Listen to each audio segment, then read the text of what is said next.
ঠাকুর মা ও স্বামীজির চরণে প্রণাম জানিয়ে শ্রী শ্রী মায়ের কথা থেকে কিছু অংশ পাঠ করছি।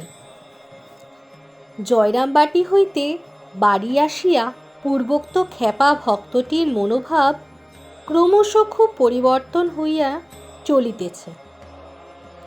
ঠাকুরের দর্শনের জন্য সে অস্থির। শ্রী শ্রী মা ইচ্ছা করলেই ঠাকুরকে দর্শন করাইতে পারেন, অথচ দেখাইতেছেন না। এই বিশ্বাসে তাহার মনে বড় অভিমান হয়েছে। অত্যন্ত বিরক্তিভাবেই সে পুনরায় জয়রামবাটি গিয়া মাকে বলিল, মা, ঠাকুরকে দেখাবে না? মা স্নেহমাখা স্বরে বললেন, হ্যাঁ বাবা, কেন ব্যস্ত হচ্ছ? তাহার আর সহ্য হইল না। ক্রুদ্ধ হইয়া বলিল, কেবল ফাঁকি দিচ্ছ। এই নাও তোমার জপের মালা, আমি আর কিছু চাই নে। এবং জপের মালা মায়ের দিকে ছুড়িয়া দিল। মা বলিলেন, আচ্ছা থাক, ঠাকুরের ছেলে হয়েই থাকো। সে কিন্তু আর অপেক্ষা করিল না, চলিয়া গেল। কোয়ালপাড়া মঠে তাহার মালা গচ্ছিত রহিল। ইহার পর ভক্তটি রীতিমতো পাগল হয়। সব মহারাজদিগকে গালিগালাজ দিয়া পত্র লিখিত, শ্রী শ্রী মাকেও কটূক্তিপূর্ণ পত্র লিখিত। তাহার নানা উৎপাতের জন্য সে মারও খাইয়াছিল। এই ভক্তটির সম্বন্ধে আমি মাকে জিজ্ঞাসা করিয়াছিলাম, অর্থাৎ মায়ের এক ভক্ত মাকে জিজ্ঞাসা করিয়াছিলেন, মা, সে কি মন্ত্র ফেরত দিয়েছিল? মালা তো ছুঁড়ে মারল, মন্ত্র কি কখনো ফেরত দিতে পারে? মা, তা কি কখনো হয়? এ সজীব মন্ত্র, ও কি ফেরত হয়?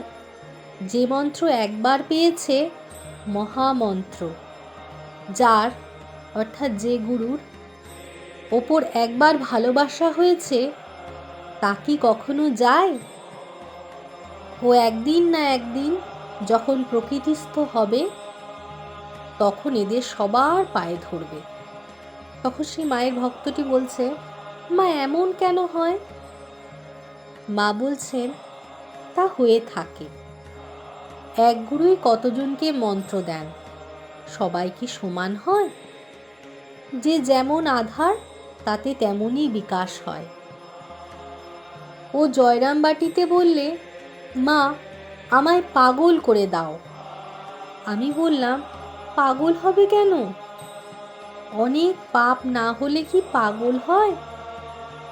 বলে, আমার ছোট ভাই ঠাকুরকে দর্শন করেছে, আমায়ও দেখিয়ে দাও। আমি বললুম, সাদা চোখে কে কবে দেখেছে? তবে চোখ বুঝে দেখতে পারো। চোখ বুঝলে ছবি মনে পড়ে। ছেলে মানুষ হয়তো তাই দেখে ভেবেছে ঠাকুর দেখেছি।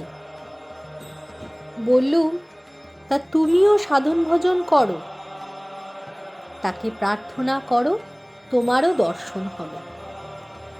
অর্থাৎ মা এখানে বলে দিচ্ছেন, আমরা কিভাবে ঠাকুরের দর্শন পাব। আমরা সবাই যদি একটু সাধন ভজন করি ও প্রার্থনা করি, আমরাও ঠাকুরের দর্শন পাব।